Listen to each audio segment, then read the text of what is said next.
Então, que eu pensei a cidade da malvadeza. Isso foi um texto que eu apresentei em 2015 ainda. Porque era, como eles dizem, os rebeldes, os malvados. E esse era o nome que se davam a todos que questionavam a ordem imperial. Então você vai ver que rebeldes foram chamados também os balaios, os sabinos, os farrapos. Então ele era o rebelde, qualquer um que questionasse essa ordem.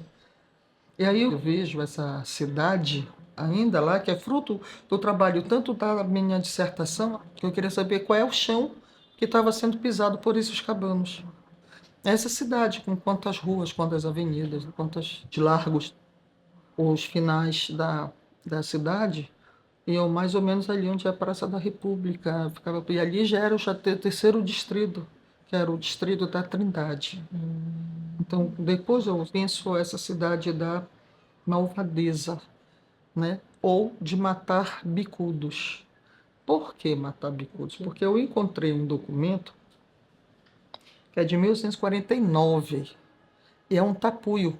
E ele está, como soldado, ele está nessa correspondência, que é do delegado de polícia, né, do chefe de polícia, ele diz que iriam, aquela noite, eles iriam matar bicudos e fazer um saque à cidade. Então, isso em 49, você vê a cabanagem oficialmente reprimida, do outro data limite oficial dela é 1940. Então, 9 anos depois, a cidade ainda vivencia. E aí, ainda fervilha ainda. Há uma memória, né, de uma cidade cabana. E houve uma cidade cabana, entendeu? Por alguns documentos e narrativas, por exemplo, temos os viajantes. Aí dentro dessa cidade, por exemplo, eu penso no Daniel Caida, ele passou por aqui mais ou menos em 39. Ele observa que ainda tem muito medo na cidade. Tipo, ainda tem muita rocinha abandonada. O que eram as rocinhas? Eram as chácaras ao longo da estrada de Nazaré e nos arredores da cidade. E muitas chácaras que ele diziam belíssimas casas estavam ainda abandonadas, porque ninguém se sentia ainda confortável para lá. E ele coloca, o Bates vai falar a mesma coisa, o Wallace fala a mesma coisa. Eles vão repetir isso 10 anos depois, 49 e 58. Então a gente vê que o impacto da cabanagem na cidade de Belém, ela deixa marcas profundas, tanto na parte estética da cidade, assim, como numa mentalidade. Ela ficou muito no psicológico das pessoas. Havia um medo coletivo. O Caio também fala do convento de Santo Antônio, das balas ainda, marcas de bala nas casas. Belém foi bombardeada. Os postos ao canoeiro não são os cabanos que detêm os canhões, são as forças repressoras do Estado. São marcas da repressão, entendeu? Uma outra correspondência muito significativa, que é do Manuel Jorge Rodrigues. Ele é o que vai ser enviado pela regência do Rio para vir reprimir a cabanagem logo após a explosão. Ele diz que Belém está horrível, porque nas ruas só se tem pretos e tapuios. E uma das coisas que a gente observa na documentação, um dos maiores crimes, aí o cara, quando era assim, pego com armas na mão, aí não tem negócio. Ele vem em ferros. Por quê? Porque para escravizados, indígenas, pobres, eles eram proibidos, a legislação proibia de andar armado. Entendeu?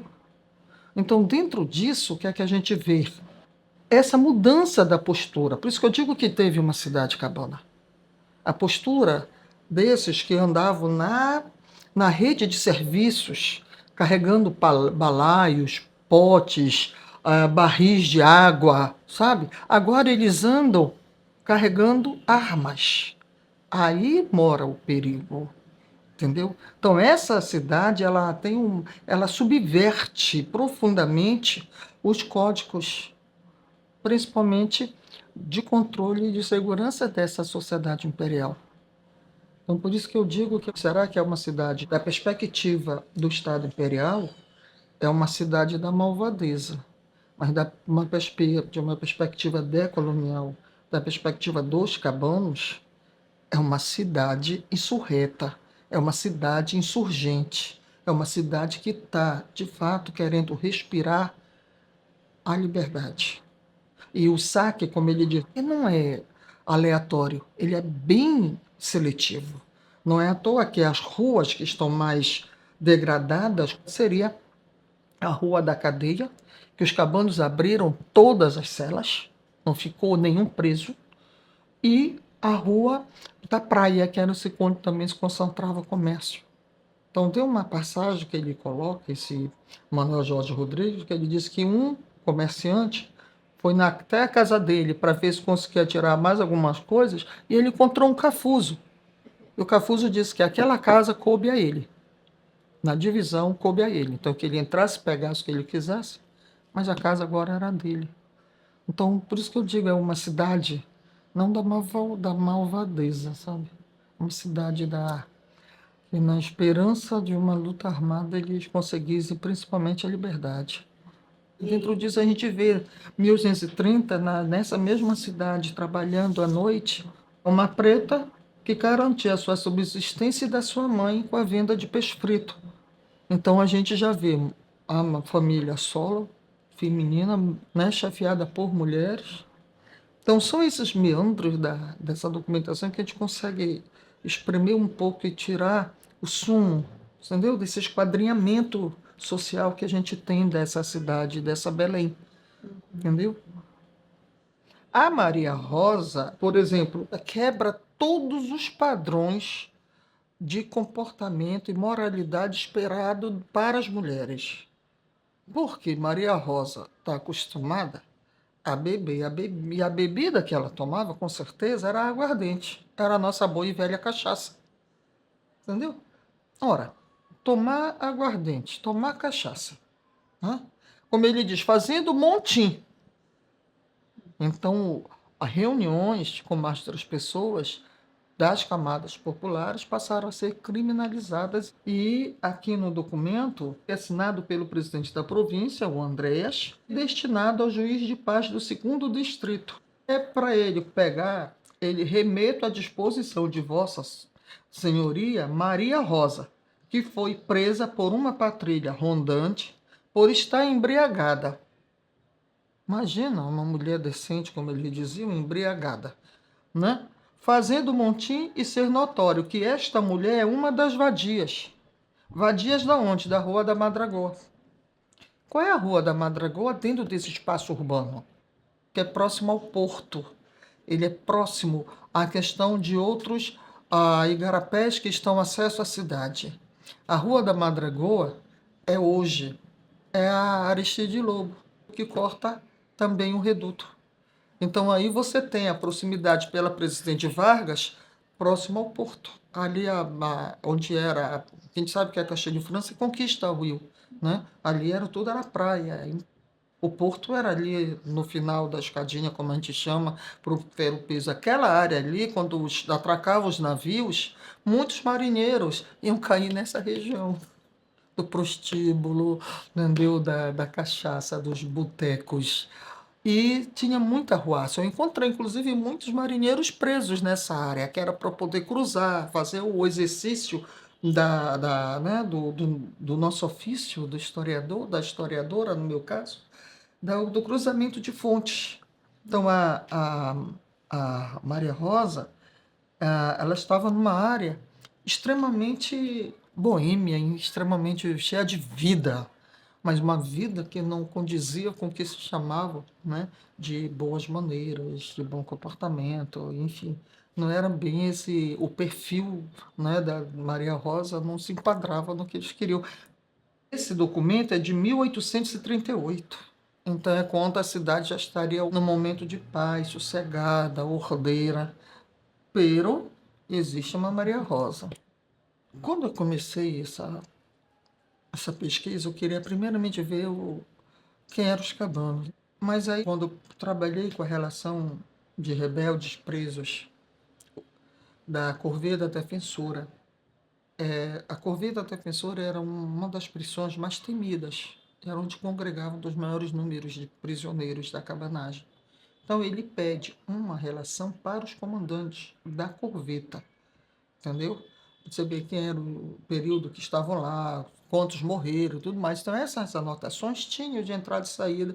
Essa documentação da corveta, do cotidiano, do diário, eu ainda não consegui localizar. Localizamos essa relação. E uma das coisas que me chamou muita atenção era exatamente isso: os casados.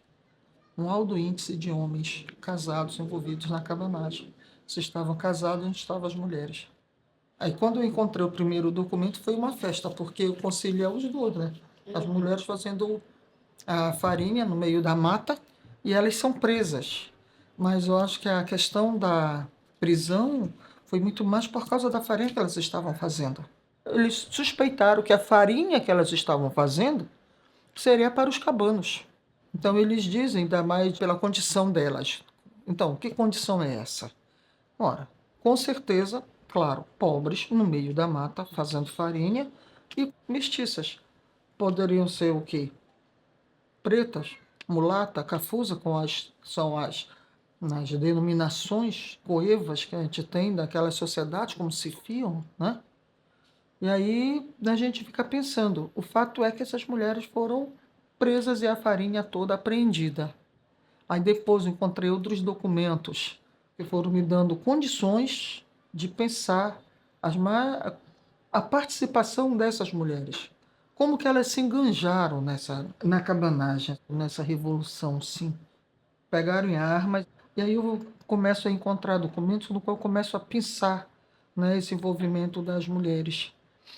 Se no primeiro momento elas assumem o espaço de guerra, no 19 era pensado quase que exclusivamente como um espaço masculino, mas muitos dos cabanos levaram as suas famílias.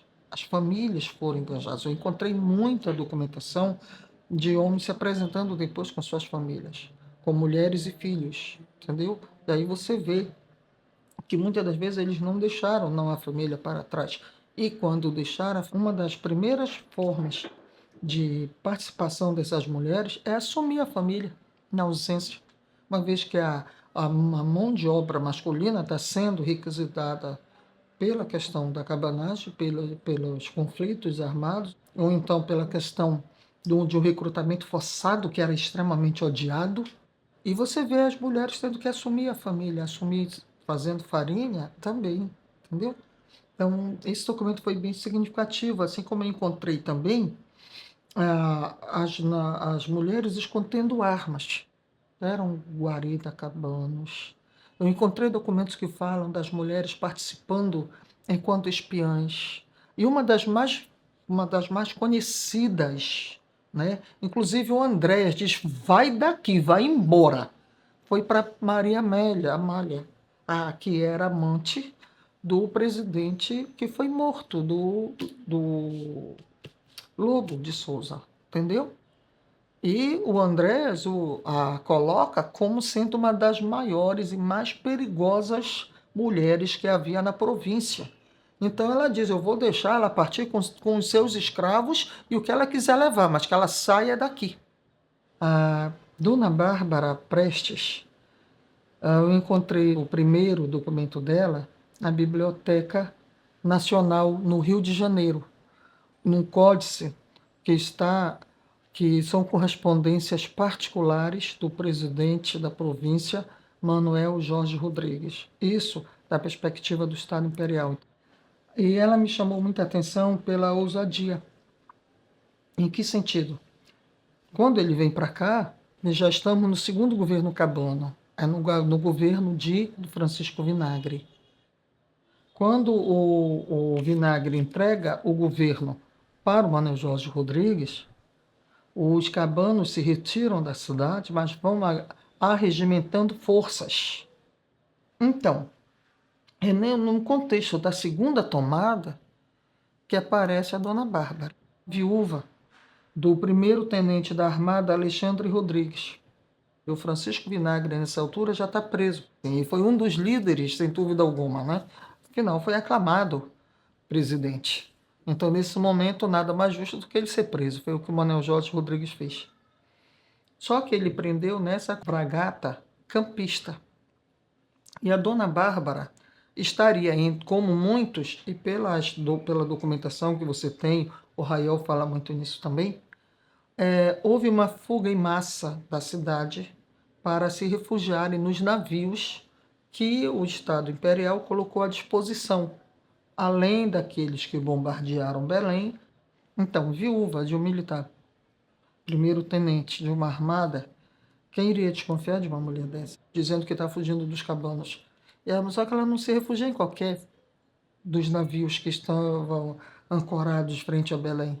Ela vai exatamente para onde estava o Francisco Vinagre, que seria deportado para o Rio de Janeiro. Ele já estava lá a ferros, e isso, quem estuda o 19 sabe que quando se fala ferros, isso identifica e denuncia a periculosidade, a importância do indivíduo. E, pelo documento, podemos claramente deduzir de que a dona Bárbara Prestes se encontrou com o irmão do Angelim, o Geraldo, porque o Manuel Jorge Rodrigues diz que ela recebeu das mãos do Geraldo, irmão do Angelim, uma importância significativa, que ele usou para pagar as tropas que estavam com soldo atrasado. Então não era uma quantia qualquer. E que ele só soube porque ele foi informado, ou seja, aquela questão da espionagem, né, em tempos de guerra. Ela foi, e ainda assim, de acordo com o que ele diz, ela foi interrogada e, em meio a contradições, ela diz que ela não ia subornar ninguém, era para o próprio Vinagre tentar subornar no Rio. Então ela ia tentar passar o dinheiro para o Francisco Vinagre. Então, eu acho que essa mulher ela foi de uma ousadia tão grande de enfrentar tudo o que aquela fragata campista representava. Ela representava a repressão, ela representava a morte, ela representava o bombardeio, ela representava a questão da prisão de um dos líderes da cabanagem, ou seja, a prisão dele era a prisão também dos sonhos, da esperança de uma liberdade. O Estado imperial brasileiro se consolida com a repressão à cabanagem. É só aí que ele se considera e pode respirar. É com a repressão dura, violenta, sangrenta, que o Estado imperial fez a cabanagem. Então, numa análise mais longa, o processo de independência que começa nos anos 20, e para nós aqui, ele se consolida com a repressão à cabanagem.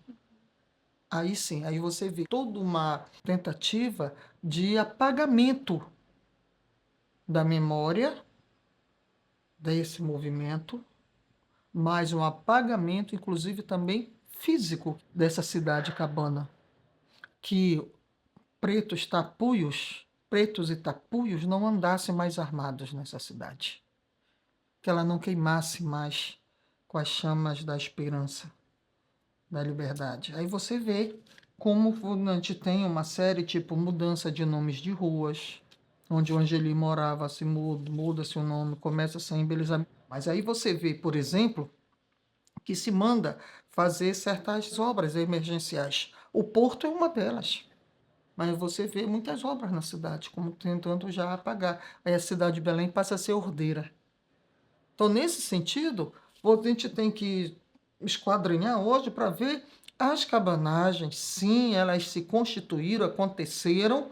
Eu acho que são dois movimentos, você pode falar na cabanagem como um movimento maior, e dentro dele você tem um desenvolvimento de várias cabanagens, dependendo de onde você está.